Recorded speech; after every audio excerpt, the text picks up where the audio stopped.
What's up, guys? Hey, Jared Beckstrand here, Doctor of Physical Therapy, ToneAndTitan.com, and today we're talking all about scoliosis, specifically what it is, why you get it, and then I wanted to share with you guys some of my favorite stretches and exercises that you can do to hopefully minimize this problem and especially eliminate the pain or discomfort that you might be experiencing associated with it. So let's get into it right now.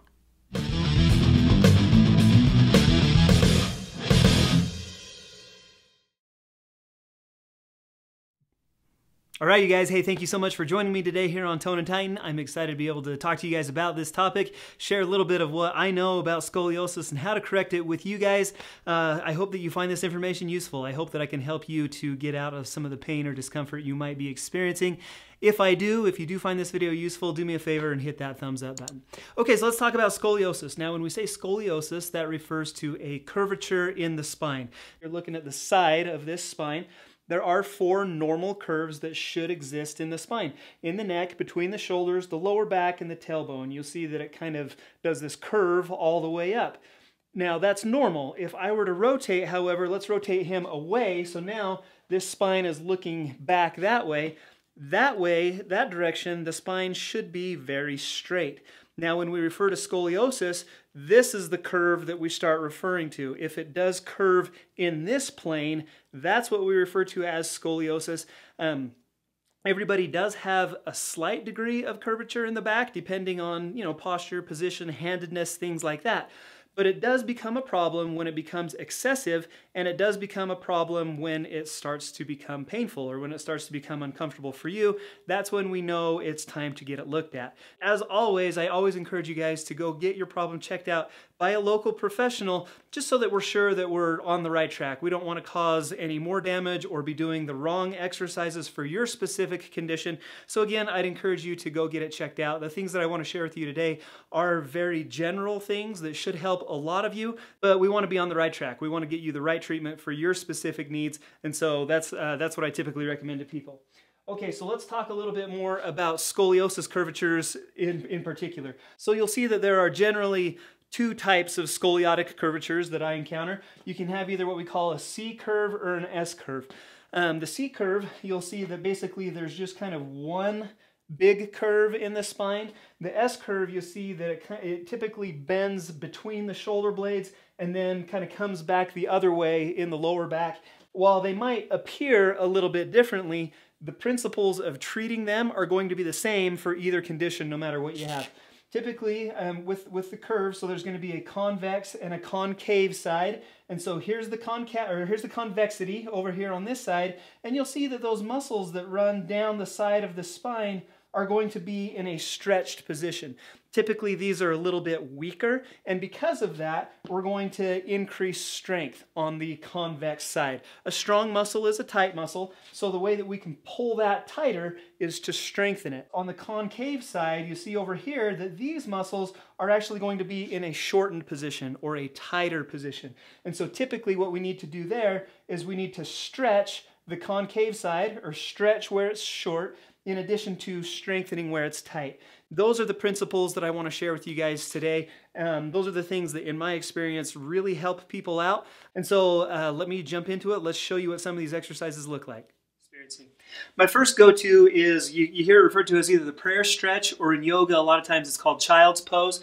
We're going to be right here on all fours. Sit down on your heels. Your hands stay right there. Your chin tucks into your chest just until you feel a good stretch throughout your whole back. Now, the part of this that I like is that you can bias it one side or the other. Again, if we want to stretch out that concavity, you can actually do that in the following way. So I'm right here. Let's say that right side of my back was tight. You can walk over to the left, and then you can hold that position. You'll feel a much greater stretch through that right side. Again, we want to stretch out those short, tight muscles.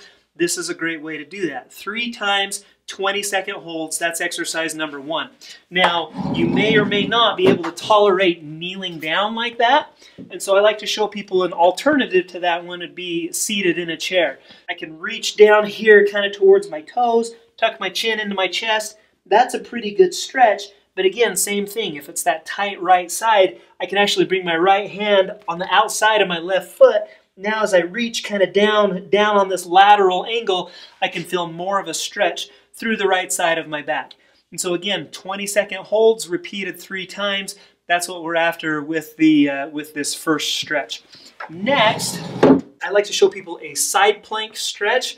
I'm going to get into kind of a modified side plank version of this. Again, let's say it's that right side of my back that's a little bit tighter. What you can do is lay down on your right side with your knees bent and then just kind of prop up onto an elbow. My hips are still in contact with the ground. My elbow and my whole right side of my torso is up off of the ground, and I'm just letting gravity stretch that right side out. Now, if this is comfortable, if you feel like you can tolerate a little bit more, you can take it a step further. You can even kind of prop up onto a hand in this position. Now I feel a really big stretch kind of through my rib cage and through my lower back. Again, the goal would be to stretch out that tight concavity. We're going to hold this position 20 seconds, and we're going to repeat that one 3 times also. Okay, next would be a cat-cow stretch or a cat-camel stretch. This one's great. A lot of times with scoliosis or with back pain in general, your whole back just gets tight. It just needs to move. It just needs to kind of be taken through some active range of motion. This cat-cow is a great way to do that. Again, down on all fours. The first part, or the cat part of this, is just like an angry cat arching its back. And so you get into this position. My pelvis kind of tucks underneath me. My chin tucks down into my chest. And I'm going to hold this position for, about a 5 to 10 second count, just really stretching my back out. After that 5 to 10 seconds, we're going to get down into the cow or the camel pose.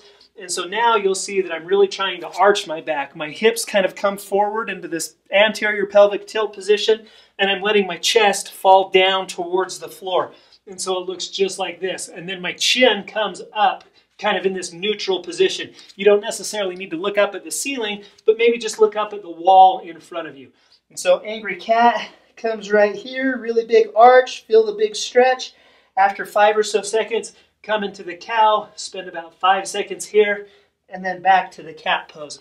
And so typically what I recommend to people is about 30 times through that kind of cat-cow, that cat-camel position.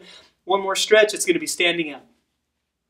All right, so the last stretch I want to show you guys is going to be a standing lateral stretch. Really simple, feet are shoulder width apart. You're going to take your right hand and then just kind of reach up and over your head. The goal is to reach in that direction as far as you can. So again, if that concavity were on my right side, I'm going to reach up and over my head until I feel that big stretch through that whole right side. You're going to feel it through your rib cage. You're going to feel it through your back. That's a great way that you can stretch things out. 20 seconds, 3 times, and those are all your stretches, you guys. Let me jump in and let's show you some ways to strengthen your back as well. All right, so now let's get into some of the strength exercises. Again, a strong spine is typically a healthy spine. I'm going to show you a couple of my favorite exercises to get us to that point. So number 1 that I like is going to be what we'd call a bird dog.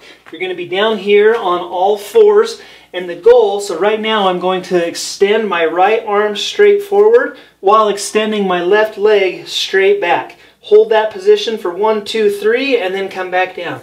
Up and hold, 2, 3, and then back down.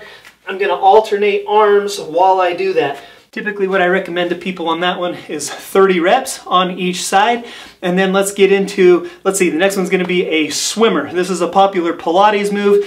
It's probably one of my favorite home exercises to strengthen your back.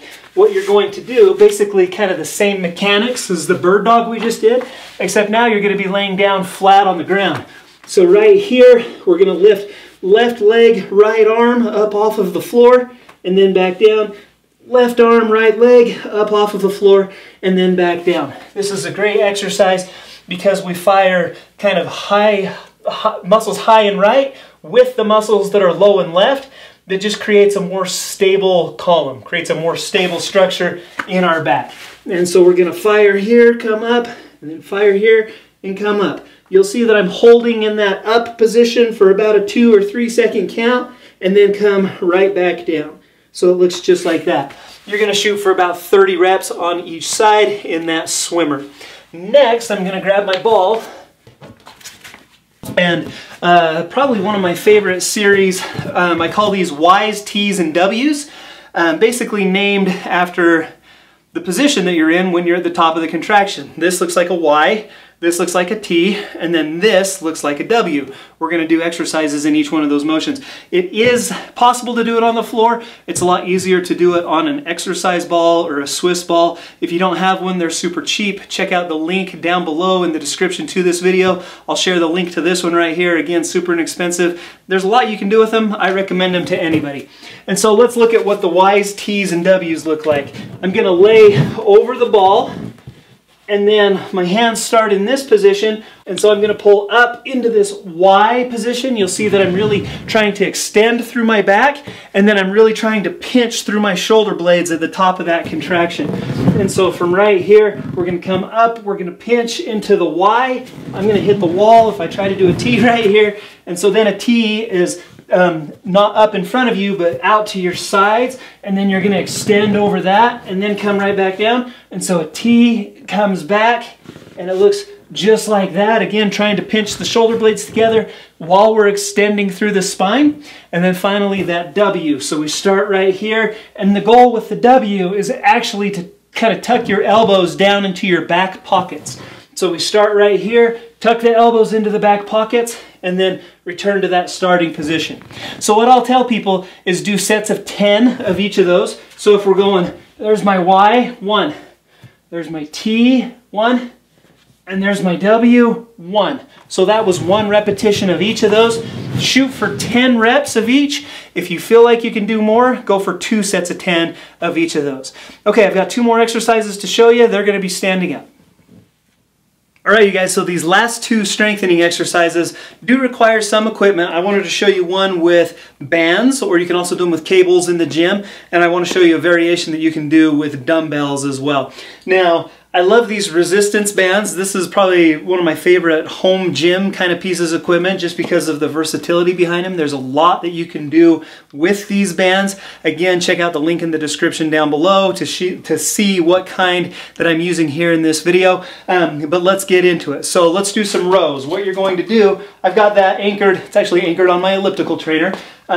Posture is really good. So you're going to sit up nice and straight, shoulders back, shoulders down, kind of shoulder blades down, and then we're going to pull these handles right into my chest and then return to that starting position. As I pull, my focus is actually on pulling my shoulder blades together. I want those muscles between my shoulder blades to be active with this. So imagine, kind of envision your shoulder blades pinching your spine. That's what I want you to kind of feel as you're performing these rows. Now, another thing that I like about the bands, you can actually add a little bit of a rotation component to the row as well. And so if I were to pull one at a time, you'll see that all of a sudden now I can actually rotate. I can open up towards you guys a little bit as I pull on that. So there'd be one, there'd be the other. The emphasis is still the same. I still want to pull my shoulder blade back, but now we can make it a little more functional with a little bit of rotation there.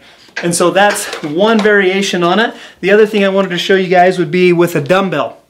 And so you're going to come, well, and so with that one, about 3 sets of 10 is what you should shoot for. So now let's get onto a dumbbell. If I'm going to be rowing with my right hand, my left knee is on a bench, my left hand is on a bench, my right leg is out wide in this nice stable position. Now what we're going to do is start in this down kind of relaxed position, pull that dumbbell right up into your chest. And again, the emphasis here is I want you to feel it in your shoulder blade. I want you to feel like your shoulder blade is rotating, your shoulder blade is coming in closer towards your spine as you're doing these rows. So from right here, we're going to pull, we're going to rotate, and then come down just like that. And so I shoot for 10 reps on the right, 10 reps on the left, and then repeat that one 3 times as well.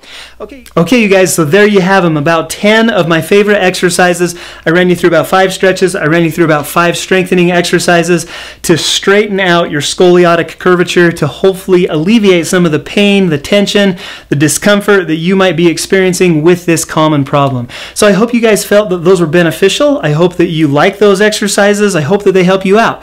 If they do, hit that thumbs up button down below. Thank you so much for those likes in advance. If you guys have any questions or comments about anything that I covered in this video, leave that down below. I'll get to those just as soon as I can. If you haven't done so already, please subscribe to Tone and Tighten here on YouTube. I try to share a lot of health and fitness and rehab related tips. My goal is to help you guys to become the fittest, healthiest versions of yourselves. I hope you take the chance to subscribe to this channel. If you know anyone who might benefit from this information, hit that share button down below. And until next time, you guys, we'll see you right back here on Tone and Tighten.